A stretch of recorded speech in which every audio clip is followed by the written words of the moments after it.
This is the Detroit Sports Podcast Network.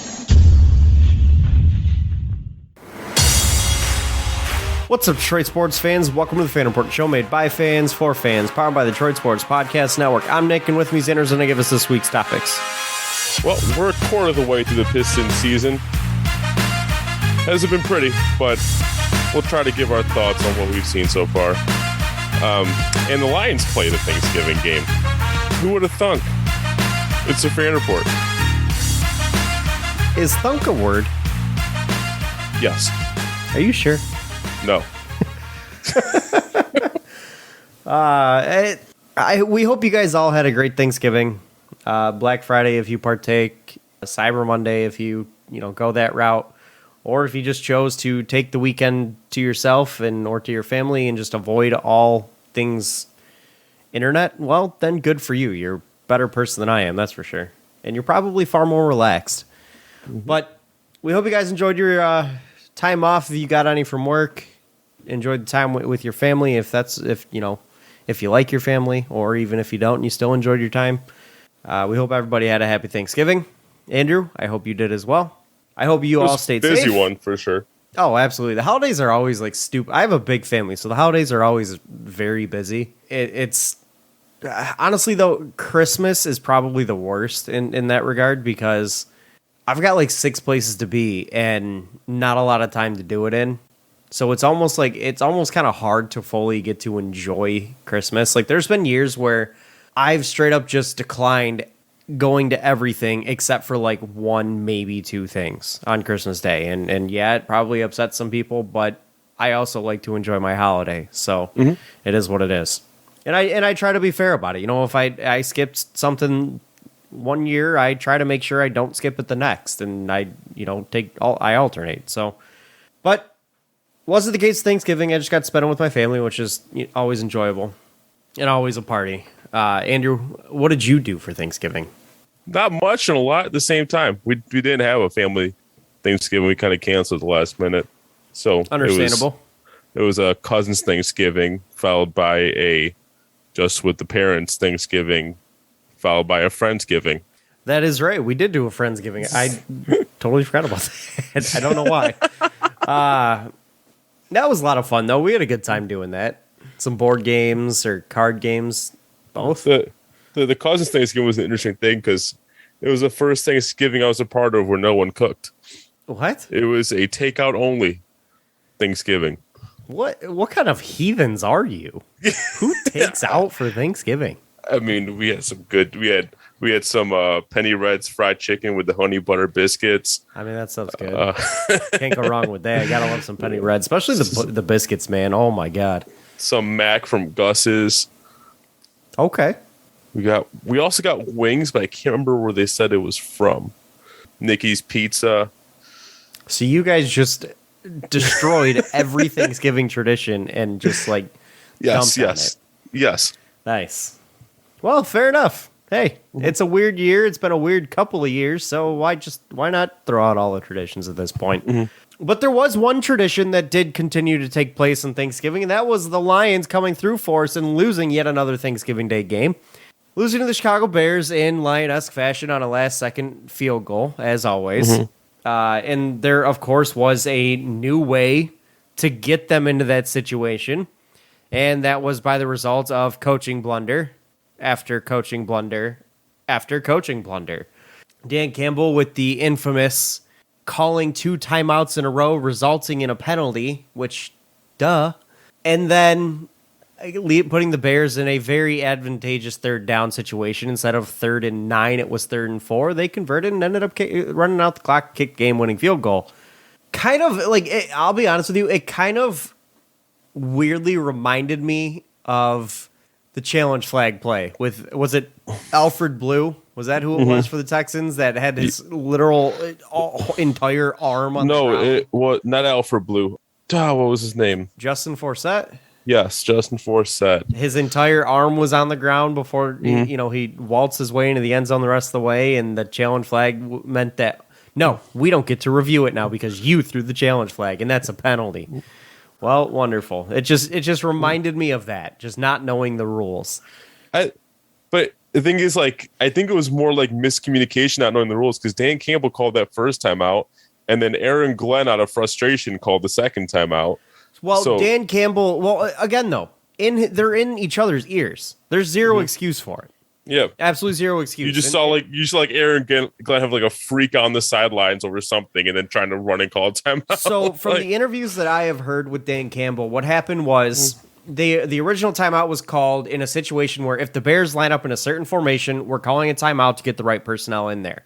Well, they lined up in that formation. The Lions used their timeout to get the personnel in there and to also run the right defensive play. Well, they come out of the timeout and come to find out the players aren't lined up properly. So what do the Lions do? They call another timeout and flag on the play. Because in all reality, like I get why, I understand the reasoning behind it. Like your team comes out of the timeout lined up wrong. You got to call timeout to get them set up properly because you don't want to give up a touchdown. But at the same time, there's a really solid argument to be made that giving up a touchdown in that situation would have been better. Because then it takes away the possibility of the Bears running out the clock and you put the ball in your hands to try to win the game. Well, they decided to use timeout, tried to attempt a harder stop on third down, and they didn't succeed, and they ended up losing the game as a result. But that's not to say that wasn't the only mistake that they made in this game. You had a 3rd and 32 where they ran up, draw play up the middle. Go figure. Okay, Andrew, let me ask you this. If you were an offensive coordinator or a playbook designer, how many plays do you have in your playbook for a 32-yard down and distance? Maybe one. Well, okay, I would probably say about 3 or 4. And would a draw play be one of those 3 or 4? The answer is no. No, the answer is no. It would not. So for them to straight up just lay down and throw out the set of plays that they have for a 3rd and very long situation and just run the ball late, yeah. That's Patricia-esque. It was. It was very Patricia-esque. And so, obviously, let me ask you this now. If the Lions go winless this year, which is becoming a more and more increasing reality and possibility, if they go winless this year, do you think Dan Campbell deserves another shot at this? Do you think he should be brought back? Because I'm going to sit here and tell you, I don't think you can bring him back because there is not a player in this league that would respect him. And they shouldn't. Well, he hasn't, from what I know, he hasn't lost the respect of the locker room or anything like that. Like, I don't know if dude hasn't even been close in a game since he cried on the podium. I think he's lost a lot of respect. Well, he was close in this game. There are players that have straight up come out and asked to be cut from this team. And you know what? Some of those guys still don't have a job. So sitting at home, not doing a damn thing, but twiddling your thumbs and playing with yourself was better than suiting up for this team on Sundays for that head coach. See, I'm the type of guy that when I see a coach, like a brand new head coach, take on a roster like the kind that we have with limited talent, I'm always given the longest leash. But then what irks me the most as a fan watching is when the coach actually contributes to the loss and doesn't actually. And he's done it how many times? And I don't actually feel like the coaching is helping the team succeed. And how many times has he contributed to losses? 4, 5 times now? A lot. Far too many. And he doesn't seem to be learning from those mistakes either. And you want to talk about inheriting a terrible roster and being terrible as a result and not doing a damn thing to better yourself? Well, Andrew, I'll tell you right now, Dan Campbell is not the only new coach coming into the league at any point in time that has inherited an absolutely god-awful roster. Look at the Houston Texans. What talent does that team have? Hint, 0. And look, they've even got 2 wins. So, again, what self-respecting player with any kind of tail in this league is going to want to play for Dan Campbell if he ends up not winning a game this year?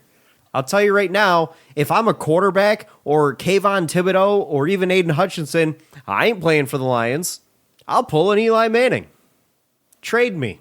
I ain't putting your jersey on. Could you make an argument that we have the worst quarterback situation in the league? I mean, without a question, you can make that argument. And I think it's obvious at this point. But I also think there are other teams that are very good competition to that.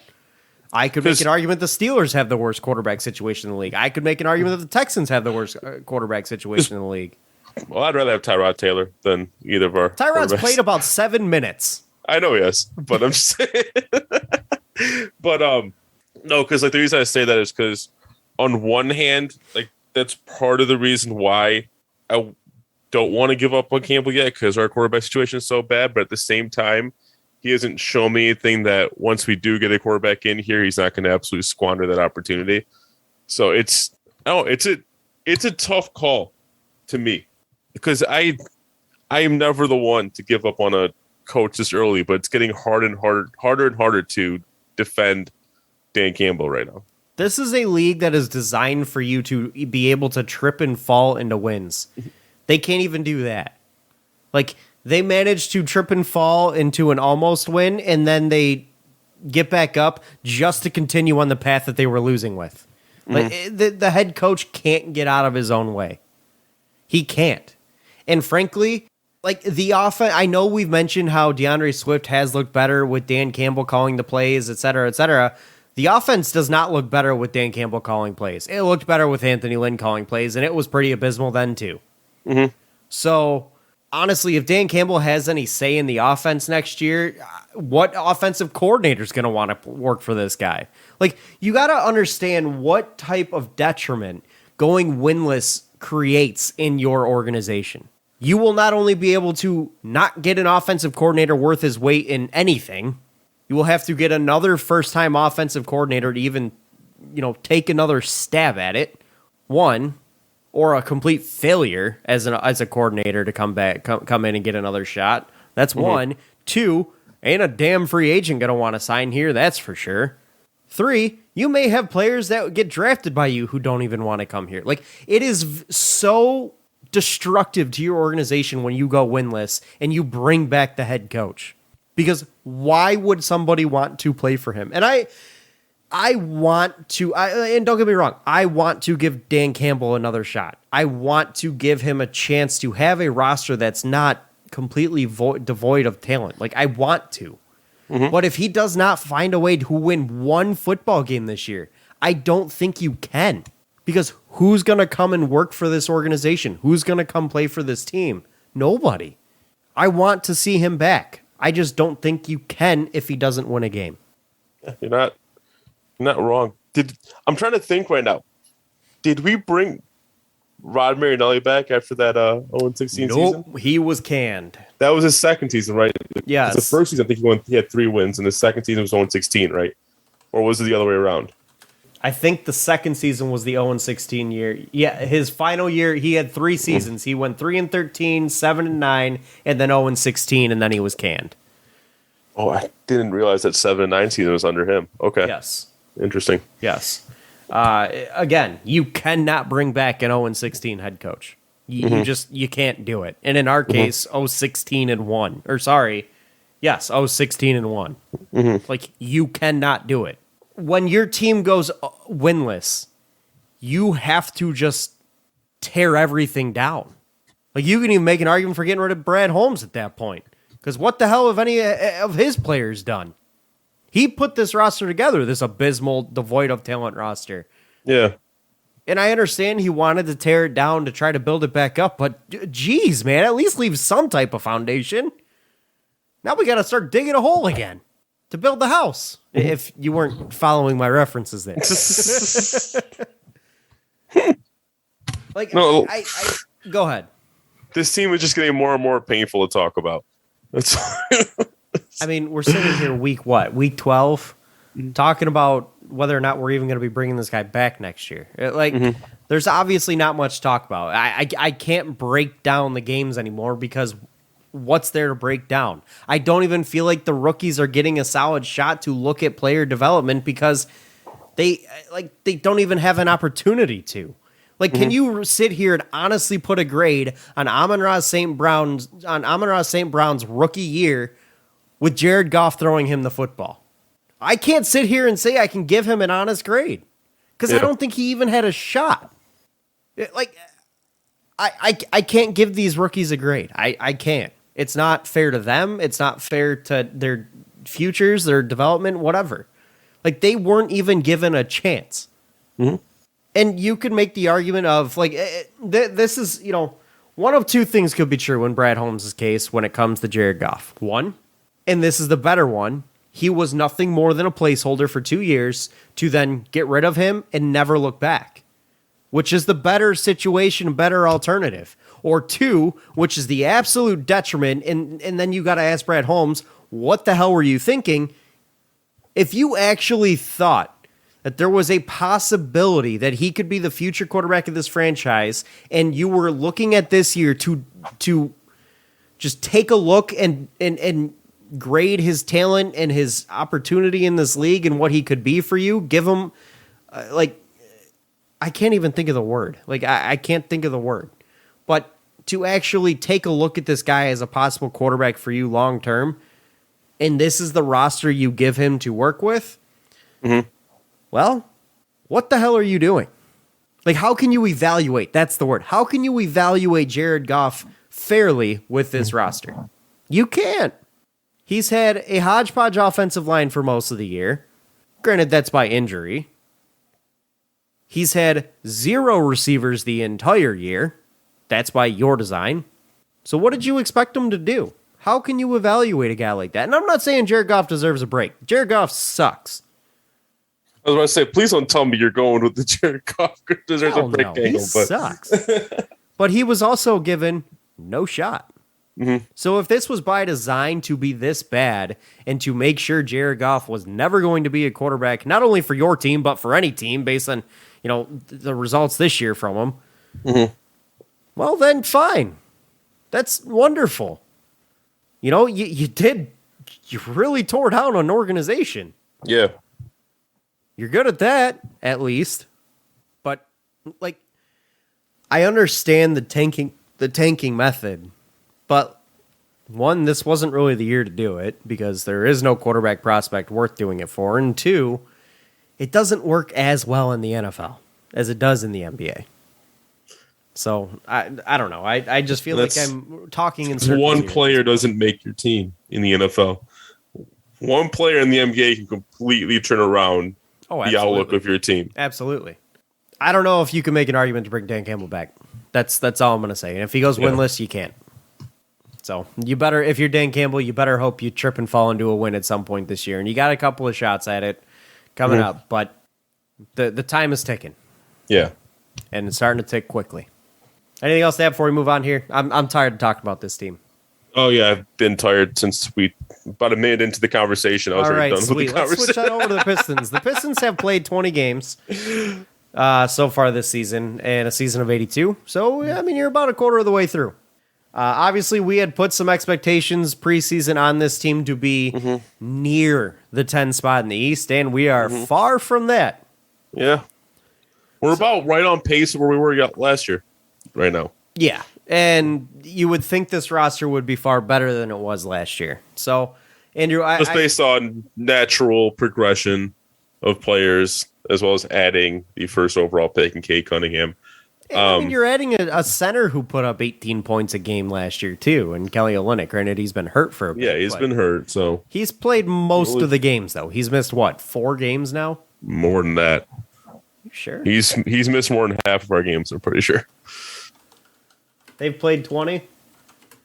Yeah. He has played 10 games. He's played exactly half. So he's played exactly half the games. And, he's been a lone bright spot off the bench for the Pistons. There is that. Honestly, Trey Lyles has been the brightest spot off the bench for them lately. Trey Lyles had a nice game against the Lakers. I hate him.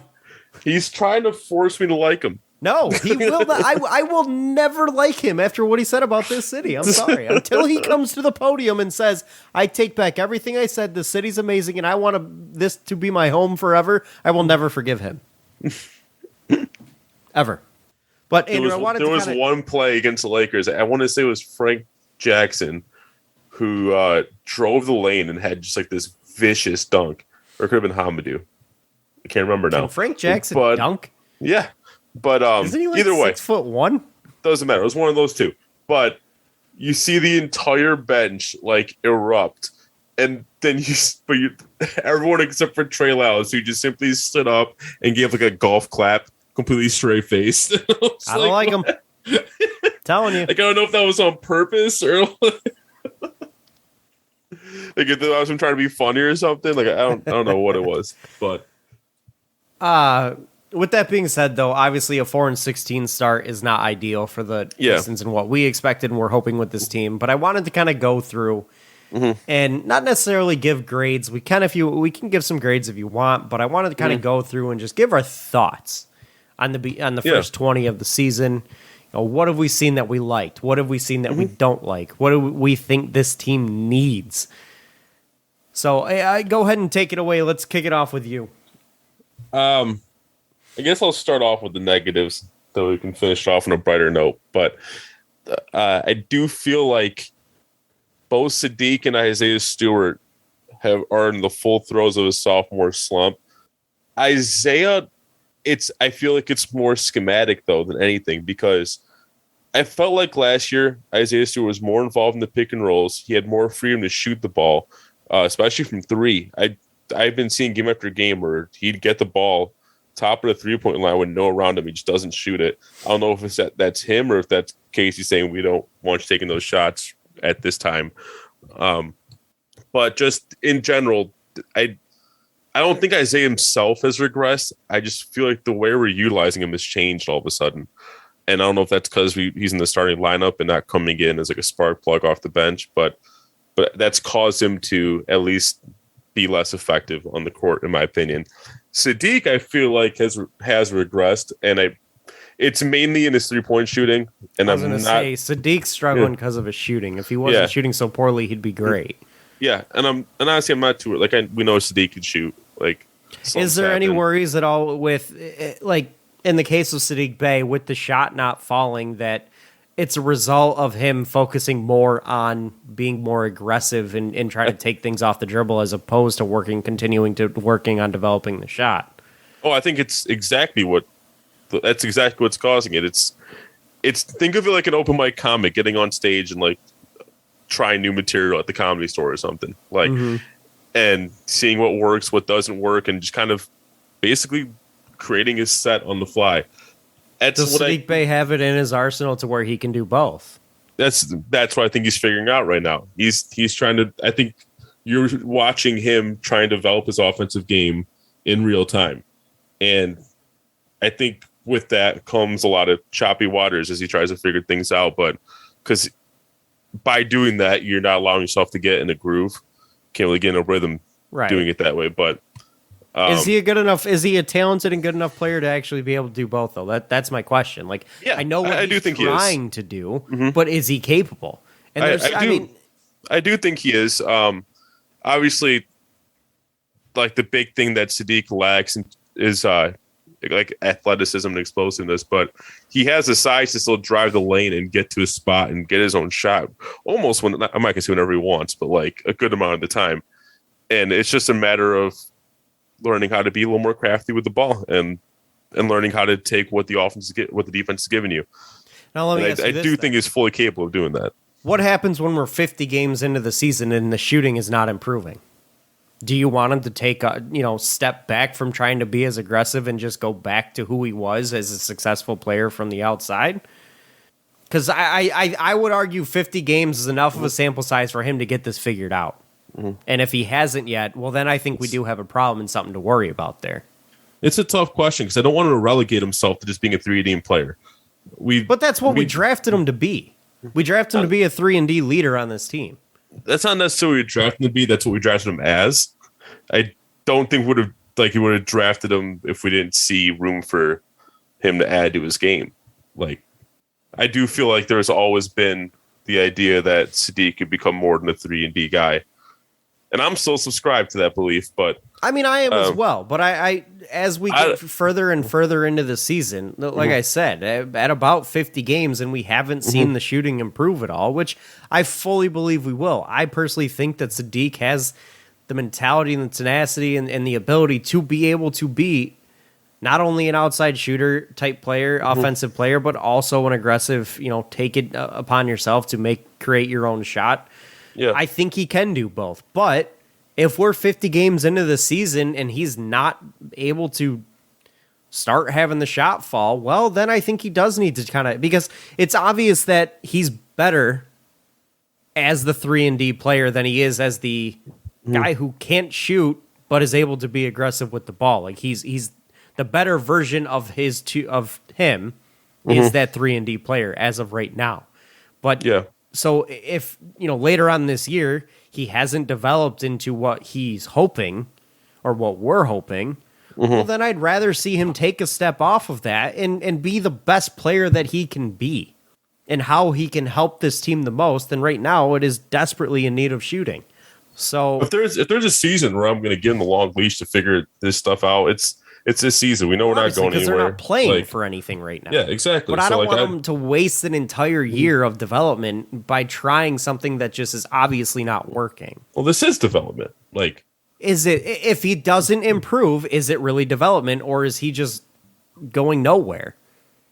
Because he's trying to figure out what works and what doesn't. If that it in and of doesn't itself is development. my point is, if it doesn't improve, is it considered development?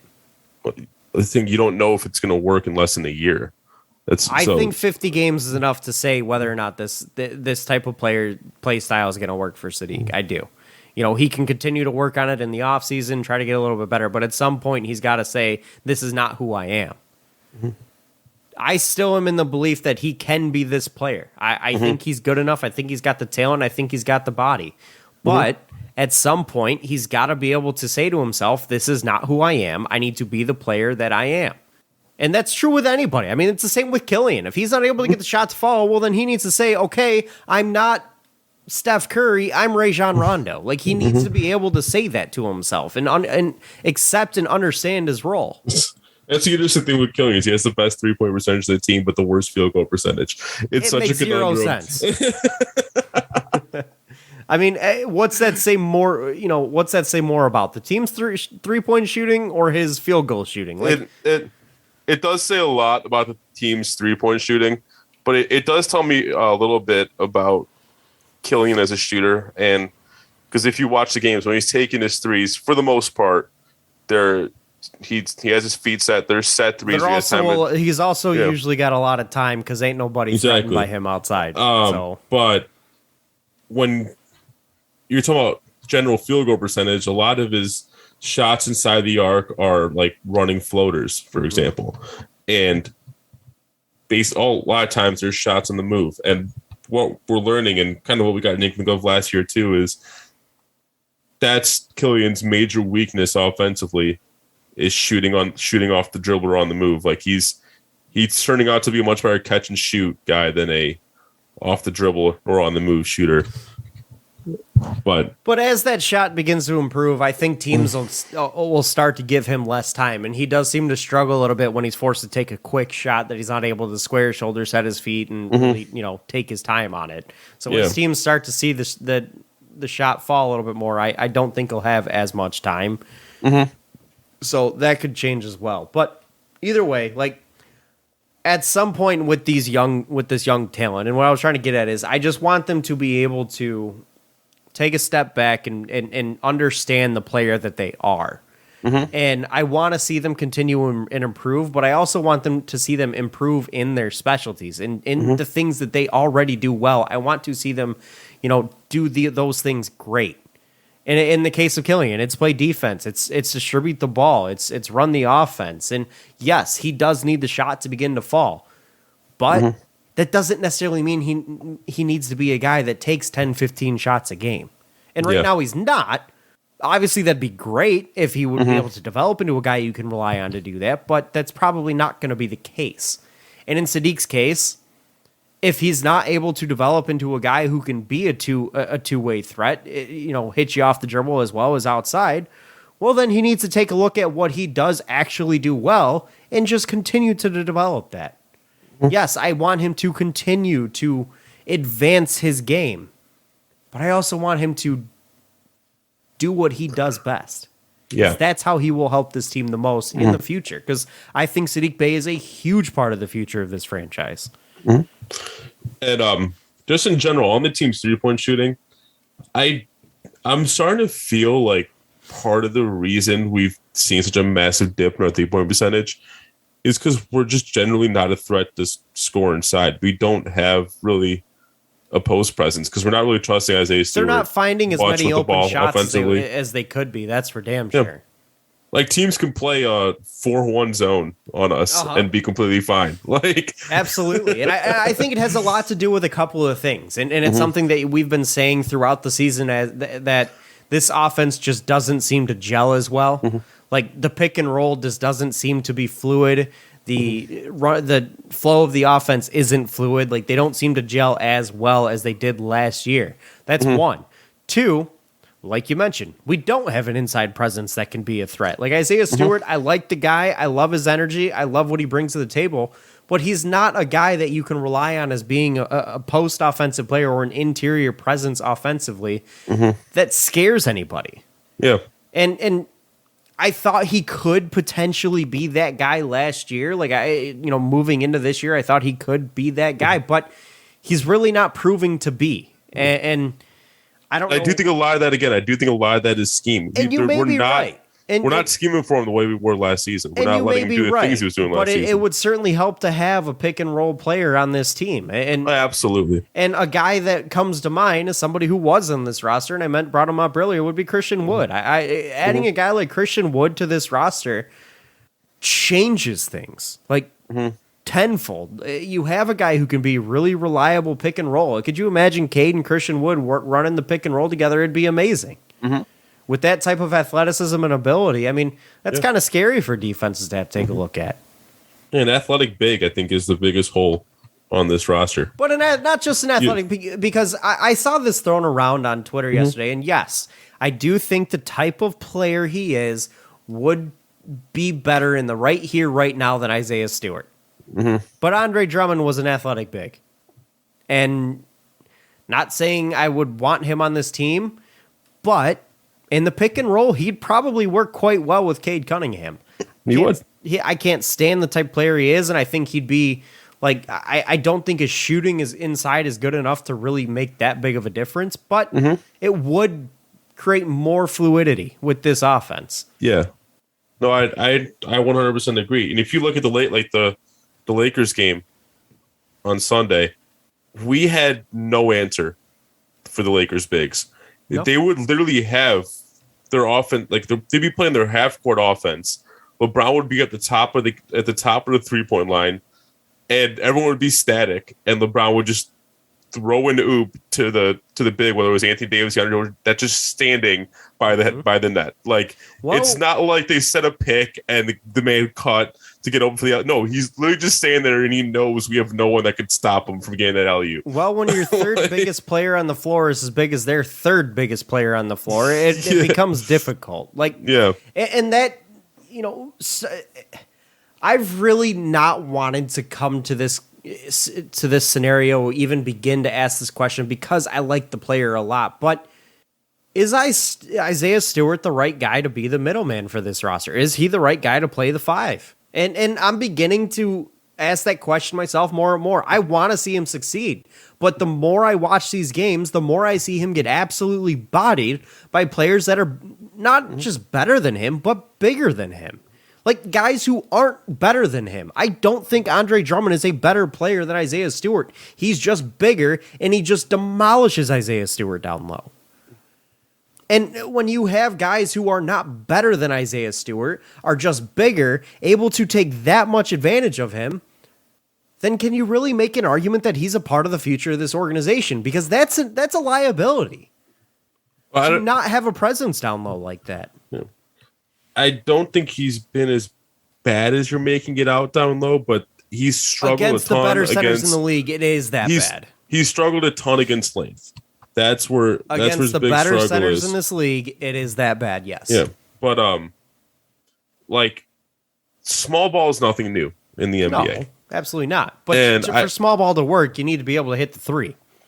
And Isaiah Stewart showed that he has an inkling of a 3-point game that can be worked on last season, and I don't know why we've completely strayed away from it. But that's what I'm saying. Like I do believe Isaiah Stewart can be a small ball center, but you need to complement that with an actual guy you can line up against an Anthony Davis, against a guy even like a Giannis, even like someone you can line up against those guys. I would love to see Isaiah Stewart develop into a small ball center that's able to hit a shot from outside.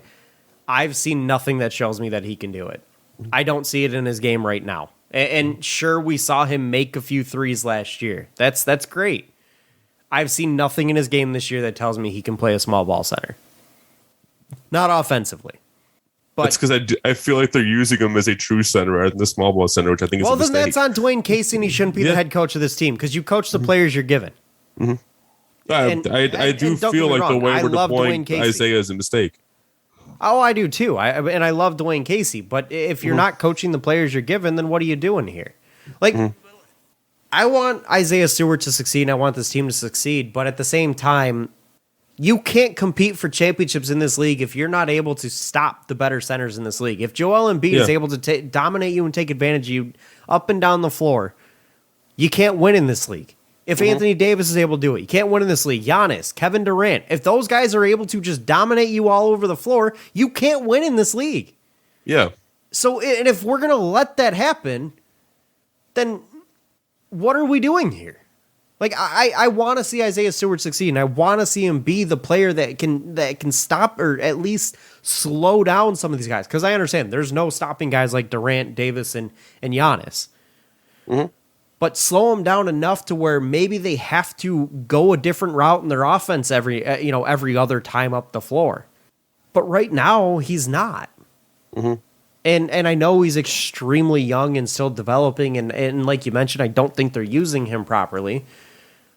But I do want to see this guy come into his own a little bit and show a little bit more toughness down low, both offensively and defensively. Like, I want to see him carve out a bigger role because he's got to earn that bigger role too. Yeah. You know, what has he done this year that's really said to you, oh, he's really earned his stripes this year? He hasn't. Like, he's had a couple of nice games, but he hasn't stood out to me ever, outside of when he was about to take LeBron's head off. Still wish he did. Like, think about it this way. You've probably watched almost every game, right? How many times has Isaiah Stewart stood out to you above anybody else in the Pistons in a game? The times he stands out to me, and people are going to get mad at me, the times he stands out to me is when he's drawing fouls. Well, he does do that a lot, and I think that a lot of that has to do with the fact that he's not able to compete with the size against him. He's I mean, just like last year, he's very hyperactive down there, but we got to work on the efficiency. Isaiah Stewart gets into foul trouble when he's up against guys who have a big size advantage and a body advantage over him. That's where, because he tries to then make up for that lack of size and length with athleticism and energy, and that gets him into trouble from time to time. Like, every game, you'll have like a nice player or two, but I've yet to see a game that's like, oh, this is an Isaiah Stewart game kind of thing. Like, well, and I mean, he's not that guy. Like let's be real. He's not that guy. He's not the guy that's going to take over a game the way Cade Cunningham or Sadiq Bey or Jeremy Grant can. And we're never going to ask him to be that guy. But he's never stood out to me in a way that says, oh, we really, if it weren't for him, we wouldn't have won this game. Or if it weren't for him, we wouldn't even be close. I've had games where I've looked at it and said, wow, we could have really used somebody else in that spot. But that's a big negative.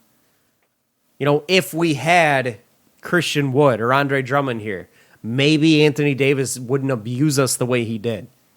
Or DeAndre Jordan definitely wouldn't abuse us the way he did. We probably could have won that Lakers game. Granted, Isaiah Stewart wasn't in, but you know what I'm saying? Like, that's not the only game I've seen this.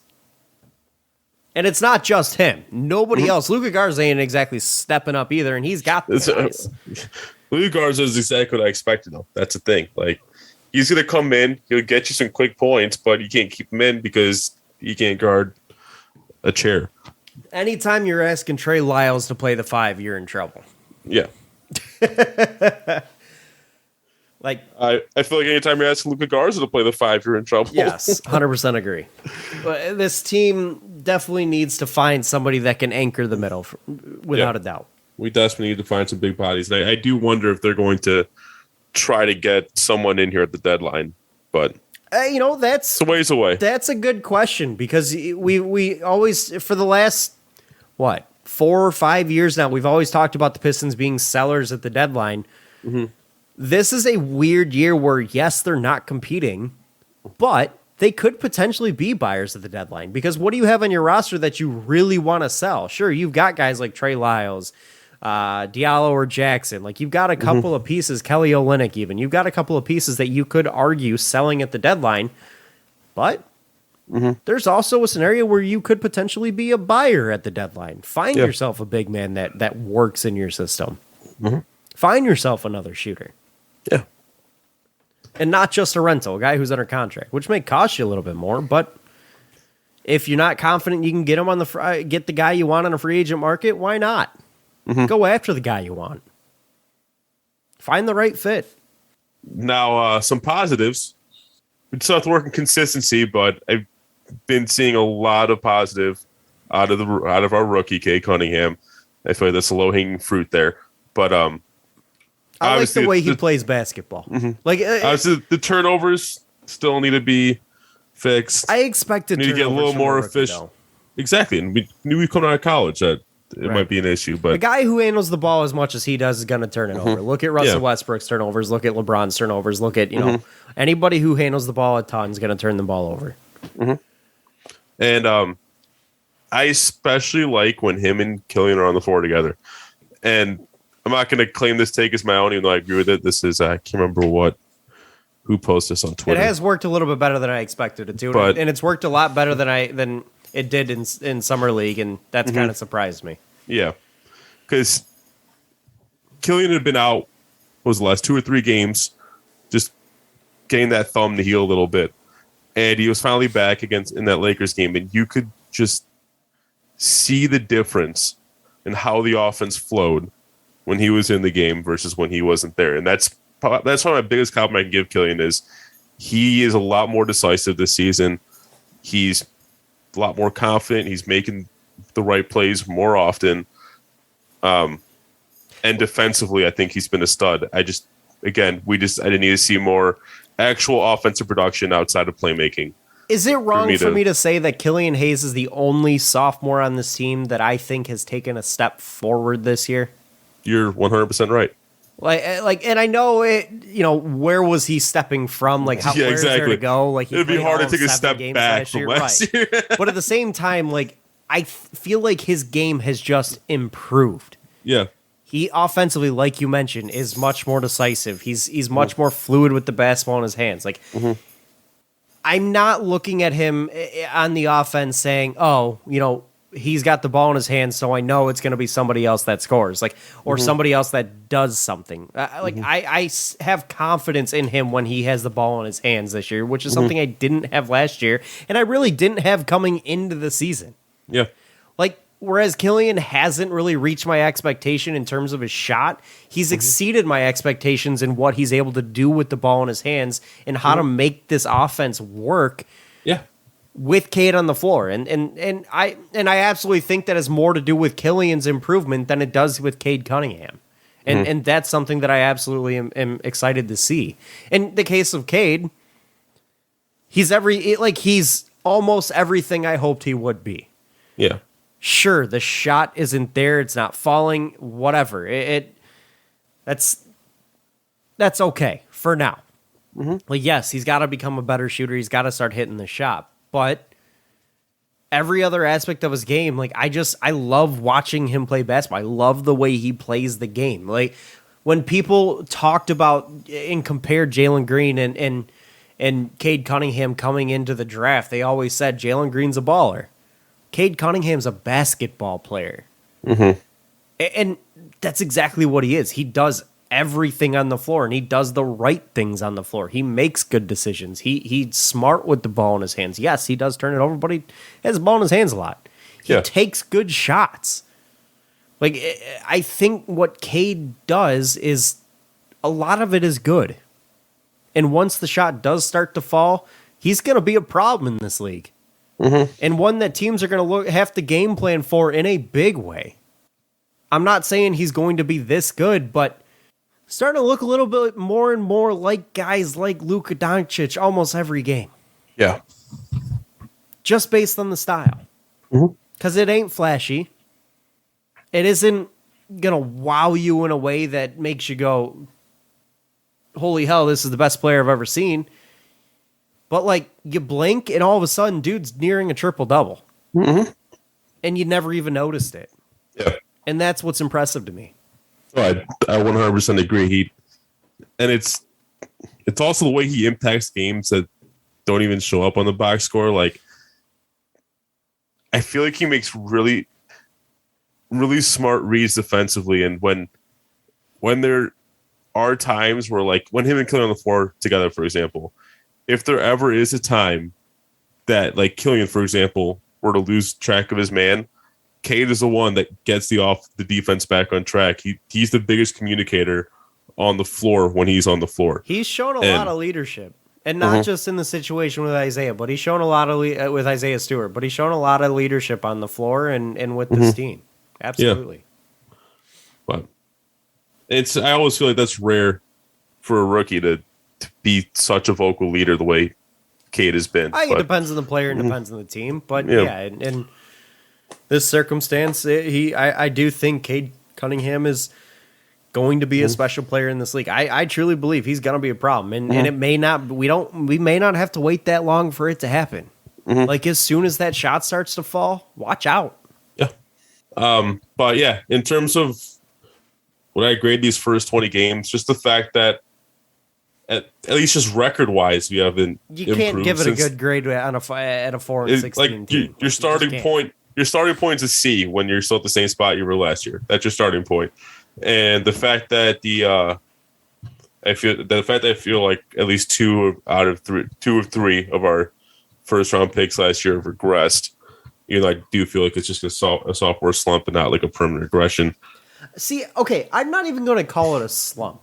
I'm not even going to call it a sophomore slump, because a sophomore slump is when a guy continues to do the things. When you have a down year your sophomore year. Well, yes and no. A sophomore slump, in my mind at least, is when you continue to do the things that you did well in your first year, you're just not doing them as well.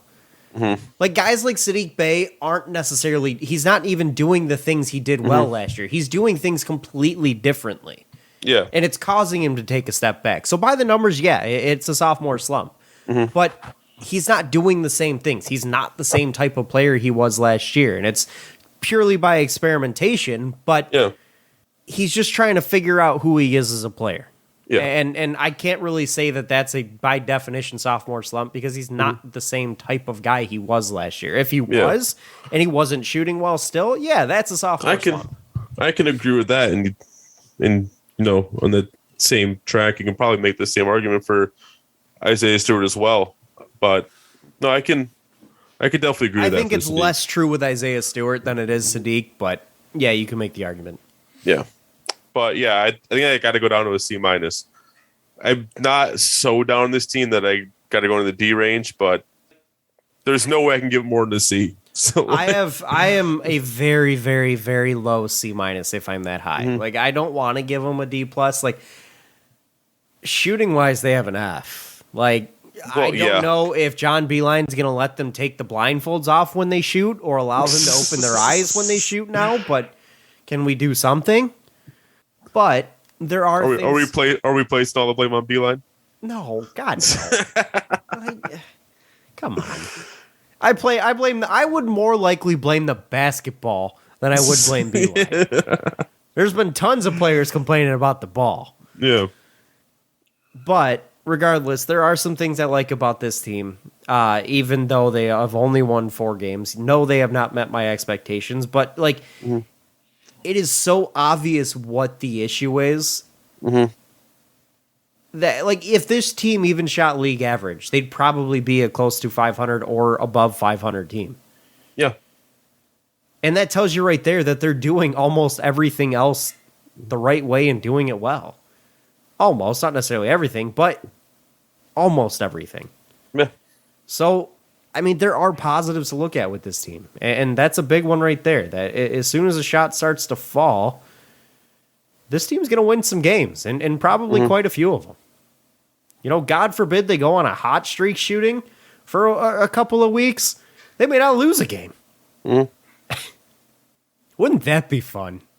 That would be. They just go on a streak amazing. where they are shooting like 58 to 60%, like, making 40% of shots from outside. Like, oh my God.